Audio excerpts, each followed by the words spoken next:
Recently, the IWC has been buzzing with the debate over who is the better heel, MJF or Dominik Mysterio. That's completely asinine. Obviously, the answer is...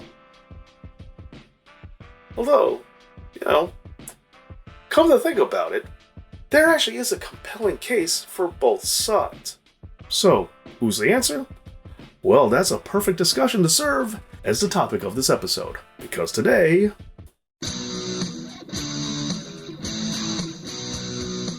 Please support this channel by subscribing, and you could support it even further by signing up over on my Patreon page. Just like with Ra, the Reflex, and Dakari Garmin, and the rest of the amazing Patreon supporters, your help really does mean a lot. Okay, let's start by saying that obviously this is a subjective question, and there's no right or wrong answer.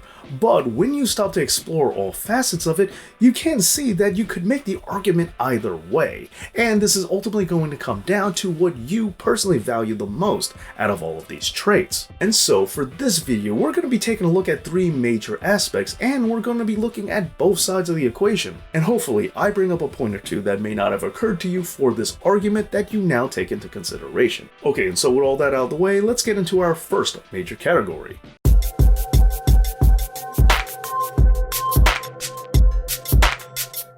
The term cheap heat gets misused a lot nowadays, as most fans don't realize that it originally meant getting heat by any means outside of the ring, as back in the day there was more emphasis on getting heat through your wrestling specifically. And not only that, but the term cheap heat wasn't really looked down upon. But nowadays many people take it to mean getting heat by using easy tactics, or grasping at the lowest possible hanging fruit in order to get boos. And as a result, unsurprisingly, this isn't the only way that fans have learned to misinterpret the term. As ever since this argument sprang up, you hear a lot of people saying that MJF is nothing but cheap heat. But if you stop and think about it, is that really true? Sure, by the original context, he does get a lot of heat from his mic work, which is not getting heat in the ring. But by the way that fans use the term today, that couldn't be further from the truth. Okay, he does occasionally take shots at locals and he is mean to kids. But while flipping off a child or throwing water in a child's face is physically easy to do, mentally and creatively, MJF is a special breed to think to do that. And sure, in this context, what one person considers to be cheap may not be what someone else considers to be. But going beyond these examples, if we remember MJF's feud with CM Punk,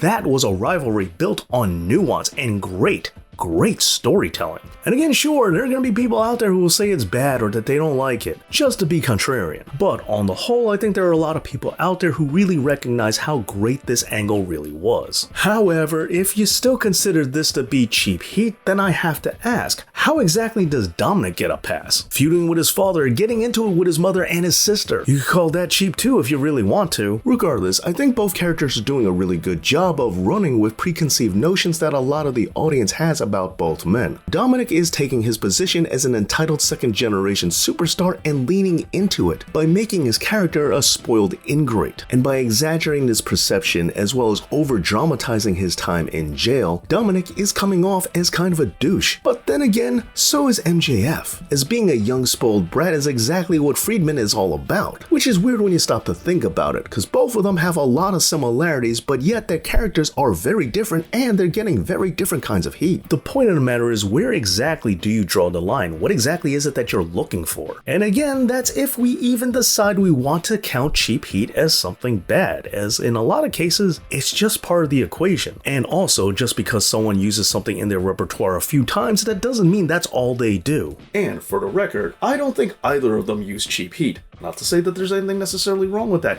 because it all comes down to the actual results. But, speaking of which,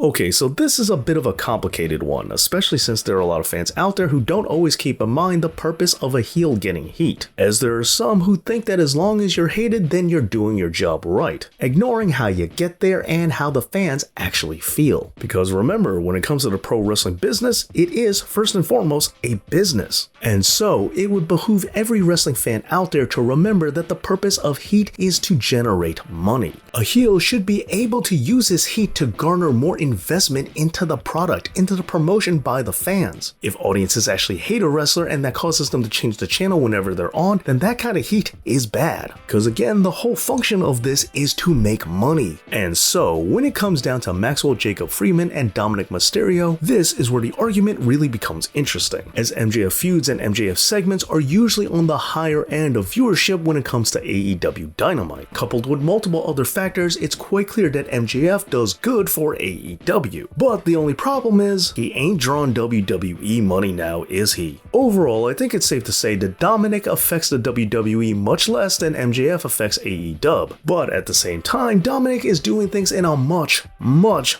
bigger company. And so the question remains, is it better to be a big fish in a small pond, or is it better to be a mid-carder in a much bigger ocean? Furthermore, another major component of being a heel is helping to get baby faces over. And when it comes to MJF and Wardlow, we can see that Wardlow's best work was done with Maxwell Jacob Friedman, as he's kind of been left to languish ever since. But when it comes to Dom, let's be real, he didn't help to elevate Rey Mysterio any more than he already was. And yes, we do have to remember that Dominik really isn't all that road tested as a heel.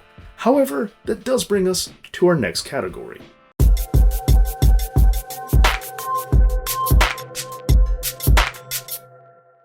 Despite only being 1 year older than Dominik, Maxwell Jacob Friedman has been wrestling for 5 years longer than Mysterio, and during that time he's accomplished quite a lot. After all, he is the current reigning AEW World Champion as of this recording. And that's not the only top prize he has to his name, as he's also won the CCW World title as well, not to mention also winning multiple awards from the PWI and the Wrestling Observer. Meanwhile, Dominik is a former SmackDown Tag Team Champion, but, well, that's about it. And while it's certainly possible that Dominik might catch up over the next half decade, it's really not looking all that likely. However, let's also remember that Dominik Mysterio became a professional during the Thunderdome era, meaning that he started to wrestle without having live fans in attendance. And let's also remember that WWE in general isn't a company that's known for allowing their wrestlers to have creative freedom in bonding and connecting with their fans. Therefore, the fact that Dominik has any kind of relationship with fans, let alone so much that some are even considering putting him over MJF in the first place, does speak volumes about how fast he's developing. But at the same time, let's remember what Dominik's last name is, and how that afforded him a shot straight into the WWE, where MJF had to go through so much more in order to cut his teeth. Therefore, when you look at the trajectory of both men,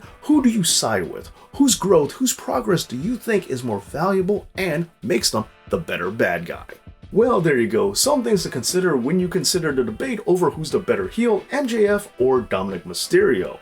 Personally speaking, I think it's MJF all the way. He's the better mic worker, he's the better wrestler, and he does more for his company. But that's just my opinion. What's yours? Let me know down in the comments. And please, make sure that you leave a like for this video and that you're subscribed to Dave Knows Wrestling. Thank you so much for watching, and as always, Dave knows.